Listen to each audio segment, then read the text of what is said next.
Merhabalar dostlar. Hindistan ve Pakistan arasındaki gerilim dünyanın iki nükleer gücü arasındaki en uzun süreli ve en karmaşık ihtilaflardan biri olarak tarih sahnesinde yerini almıştır. Şu anda da Keşmir yüzünden yeniden savaşın eşiğine gelmiş olmaları hiç şaşırtıcı değildir. Tekrar kelimesini özellikle üstüne basarak vurguluyorum. Çünkü bu iki ülke şairlere ve sinemacılara ilham kaynağı olan bu büyük dağlık bölge için daha önce tam 4 kez savaşmıştır. Bu yeni gerginliğin detaylarına ve savaşın son durumuna inmeden önce Hindistan ve Pakistan'ı 10 yıllardır savaşın eşiğine getiren tarihi sebepleri de anlamak gerekir. Çünkü böylesi derin ihtilafların kökleri, tarihsel detaylar ele alınmadıkça anlaşılamaz. Ve bu seferki çatışmanın perde arkasında dönen olaylar sıradan bir sınır ihtilafının çok ama çok ötesinde. Dünya siyasetinin karanlık koridorlarında dolaşan bilinmeyen ellerin izini barındırıyor. Şimdi bu işin tarihi arka planına birlikte bakalım ve Keşmir sorununun başlangıcını hatırlayalım. 1947 yılında Hindistan'ın bağımsızlığıyla birlikte Britanya'nın böl ve yönet politikaları bölgenin çehresini kalıcı olarak değiştirdi. O zamana kadar tek bir çatı altında bulunan Hindistan dini ve etnik ayrışmaların keskinleştiği bir yapıya dönüşmüştü. Bu bize hiç yabancı bir senaryo değil, malum bilirseniz. Hindistan ve Pakistan ayrılırken Keşmir gibi prenslikler ya Hindistan'a ya da Pakistan'a zorunlu olarak katılmak zorunda bırakılmıştı. Tercih senin, ya yukarı ya aşağı. Keşmir'in Hindu mahayarası Harik Singh nüfusun büyük çoğunluğu Müslüman olmasına rağmen Hindistan'a katılma kararlılığında kalmıştı. Elbette bu karar hem Keşmir'de hem de komşu Pakistan'da büyük bir tepkiyle karşılandı. Hemen akabinde Hindistan ve Pakistan arasında ilk Keşmir Savaşı başladı. İngiltere'nin istediği zaten buydu. Tabii ki hemen Birleşmiş Milletler devreye girerek ateşkes sağladı ancak Keşmir fiilen ikiye bölünmüş oldu. Hindistan kontrolündeki Cammu ve Keşmir ile Pakistan kontrolündeki Azad Keşmir. Bu ateşkes gerçekte sorunu çözmek bir yana yeni çatışma alanları yarattı. Tam da planlandığı gibi 78 yıldır devam eden bu gerilim zaman zaman şiddetli savaşlara, zaman zaman ise diplomatik gerginliklere yol açtı dostlar. Sadece bir bölge değil, iki ulusun kimliği, onuru ve egemenliği bu topraklarda sınava tabi tutuldu. Ancak bu sorun yalnızca bir sınır anlaşmazlığı olarak kalmadı. Yıllar içinde Keşmir bölgesel bir anlaşmazlıktan çok küresel stratejilerin düğüm ve satranç tahtası noktasına dönüştü. O yüzden Keşmir için jeopolitik bir satranç tahtası dersek çok da isabetli bir karar olur. Keşmir sadece dağlık yapısı ve çok dinli etnik dokusuyla değil, aynı zamanda stratejik konumuyla da büyük bir öneme sahip. Afganistan, Tacikistan, Çin, Hindistan ve Pakistan'a komşu olan bu bölge hem askeri hem de ekonomik açısından çok kritik bir kavşak noktasında yer alır. Keşmir'in kontrolü su kaynaklarından enerji nakil hatlarına kadar birçok stratejik faktörü barındırmaktadır. İşte bu nedenle dünyanın büyük güçlerinin gözü her daim bu bölgenin üzerindedir. Çünkü Keşmir'i kontrol eden güç sadece Asya'nın değil, belki de geleceğin enerji rotalarının en kritik bölümünü elinde tutabilir. Hindistan ve Pakistan'ın askeri hareketlilikleri sadece kendi halklarını değil, bölgede çıkarları olan birçok ülkenin hesaplarını da etkilemektedir. Bazı analistlere göre Keşmir, Orta Asya'dan Hint Okyanusu'na uzanan gizli yolların, istihbarat ağlarının ve enerji hatlarının kesişim noktasında bulunuyor. Zaten bu kadar önemli olmasa buradaki mesele emperyal güçler tarafından inatla kaşınmazdı. İşte bu sebeple buradaki her kıpırdanma zincirleme etkiyle küresel sistemde sarsıntılar yaratma adayı dostlar. Kimi istihbarat raporlarında ise Keşmir'in altında değerli maden yatakları olduğuna dair bilgiler yer almakta ancak bu bilgiler resmi ağızlarca hiçbir zaman doğrulanmamaktadır. Britanya bir toprağa durduk yere ilgi duymaz dostlar, bunu unutmayın. Şimdi gelelim gizli ortaklıklar kısmına. Lütfen kulaklarınızı bana verin. Son yıllarda Hindistan ve Pakistan arasındaki gerginliğin arkasında yatan sebepler sadece iki ülkenin kendi çıkarlarından ziyade küresel güçlerin bölgeye yönelik stratejileriyle de direkt ilgilidir. ABD ve Hindistan'ın giderek derinleşen ortaklığı ve Çin'in Pakistan'a verdiği destek bölgede iki kutuplu bir güç savaşı yaratmıştır. Peki bu savaş gerçekten iki ülkenin inisiyatifiyle mi başladı yoksa o bizim de bildiğimiz görünmeyen eller Asya'nın göbeğinde yeni bir vekalet savaşının fitilini mi ateşledi? Örneğin 29 Hindu'nun bir terör saldırısında hayatını kaybetmesinin ardından Hindistan hükümetinin daha önce hiç olmadığı kadar hızlı ve sert tepki vermesi de şüphe uyandırdı. Bakın dostlar, Hindistan'da sıradan bir tren kazasında bile yüzlerce insan maalesef hayatını kaybedebiliyor ve bu gündelik hayatta normal karşılanıyor. Ama tesadüfe bakın ki bu olayın hemen ertesi günü ABD Başkan Yardımcısı David Vance'in Hindistan'da bulunması sadece bir tesadüf mü acaba?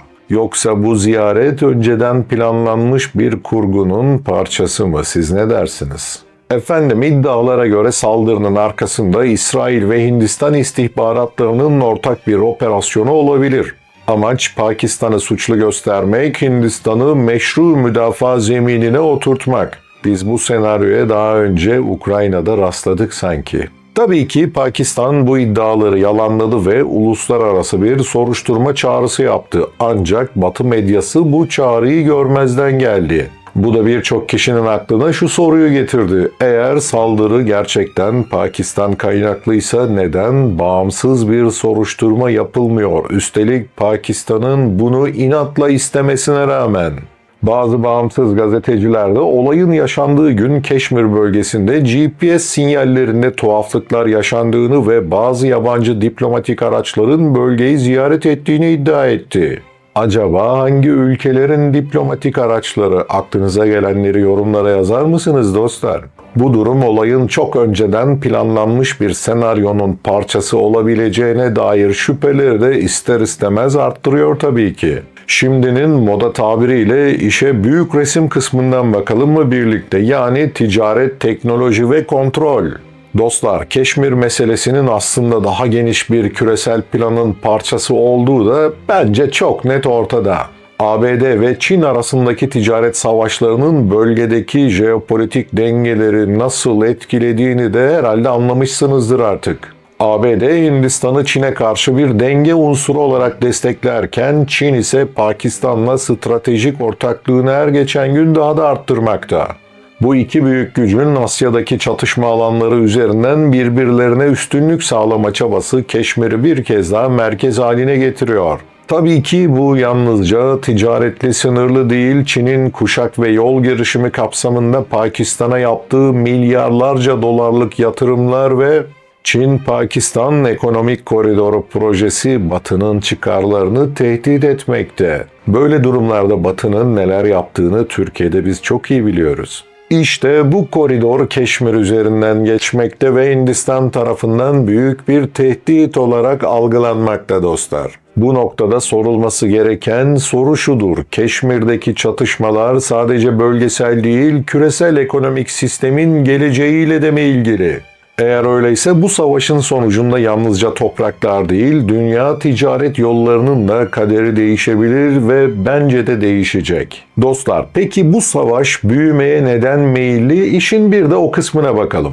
Bölgedeki karışıklık sadece Hindistan ve Pakistan'ı değil, yakın coğrafyadaki ülkeleri de tehdit ediyor. Bangladeş'te yaşanan siyasi değişim Hindistan'ın geleneksel müttefikini kaybetmesine yol açtı. Daha doğrusu Bangladeş'in kukla başbakanı değişti ve Bangladeş'te rüzgar artık Pakistan lehine esiyor. Bangladeş ordusunun da Pakistan'la koordinasyon içinde Hindistan sınırına yığınak yaptığı haberleri çatışmanın çok uluslu bir savaşa dönüşme ihtimalini de arttırıyor. Üstelik Tacikistan, Özbekistan ve hatta İran gibi ülkelerde bu denklemin içine yavaş yavaş çekiliyor. Orta Asya'da sessiz fakat derin bir askeri hareketlilik elbette ki şu an gözlemlenen en çarpıcı detaylardan bir tanesi. Uydu görüntülerine göre bazı bölgelerde normalin üstünde tank yığınağı yapıldığı ve askeri tatbikatların da arttığı tespit edilmiş durumda. İşte bütün bu gelişmeler belki de Soğuk Savaş'tan bu yana en büyük bölgesel krizlerden birinin eşiğinde olduğumuzu gösteriyor. Şimdi en hassas noktaya, yani Hindistan'ın çok kırılgan yapısına geçelim.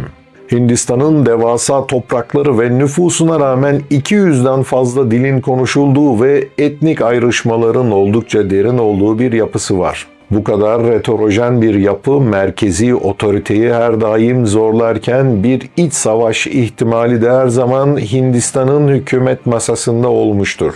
İşte Hindistan'ın bu kadar karmaşık bir yapıya sahip olması onu dış müdahalelere açık bir hale getiriyor. Çünkü bir ülkeyi yıkmak için bazen dışarıdan top mermileri değil, içeriden patlayan huzursuzluklar yeterlidir. Herhalde bu kısım size yine hiç yabancı gelmedi dostlar. Ülke siyasetini düşünün lütfen. Nitekim Keşmir çatışmalarının Hindistan'ın farklı eyaletlerindeki bağımsızlık taleplerini de yeniden gündeme getirdiği görülmektedir. Dostlar, Hindistan'ın nüfusu 1 milyar 200 milyon ve 200'den fazla dilin konuşulduğu bir ülke. Siz buradaki ayrılıkçı düşünceleri, hareketleri bir hesaplayın. Assam, Nagaland ve Tamil Nadu gibi bölgelerde ayaklanma korkusu Hindistan hükümetinin üzerindeki baskıyı her geçen gün biraz daha arttırıyor. Birçok saygın istihbarat uzmanı Hindistan'ın ikinci bir bölünme sürecine girebileceğini de öngörmekte. Şimdi en can alıcı kısım, peki bu işin sonunda ne olacak? Bütün bu faktörler bir araya geldiğinde Hindistan ve Pakistan arasındaki Keşmir sorununun yalnızca iki ülkenin çıkarlarından kaynaklanmadığı, aksine küresel dengelerin bir parçası olduğu da çok açık bir şekilde görülmektedir. Ancak bu çatışmanın kazananı kim olacak? Bu zamanın vereceği bir cevap olacaktır. Ama ve lakin kağıt üzerindeki dengelere ve uzmanların analizlerine dayandırarak Hindistan'ın bu işin sonunda üzülen taraf olacağı biraz ortada gibi görünüyor. Keşmir meselesi bölgenin karışık dinamikleri, uluslararası ilişkiler ve halkların acımasız bir şekilde politik oyunlara alet edilmesi gibi unsurlarla dolu karmaşık bir hikaye bu. Bu hikaye yalnızca geçmişin değil, aynı zamanda geleceğin de şekillenmesinde önemli bir rol oynamaktadır. Ve belki de bu hikayenin sonunda bir harita yine değişecek, ama kim bilir bu kez hangi ellerle ve hangi niyetlerle. Dostlar, Keşmir artık sadece bir coğrafya değil, küresel sistemin de en zayıf halkasıdır ve bu halka koparsa arkasında sadece yıkım değil, yeni bir dünya düzeninin de ayak sesleri olabilir ve biz bunu işitmeye başladık bile. İzlediğiniz için teşekkürler. Bir sonraki videoda görüşmek üzere, hoşça kalın.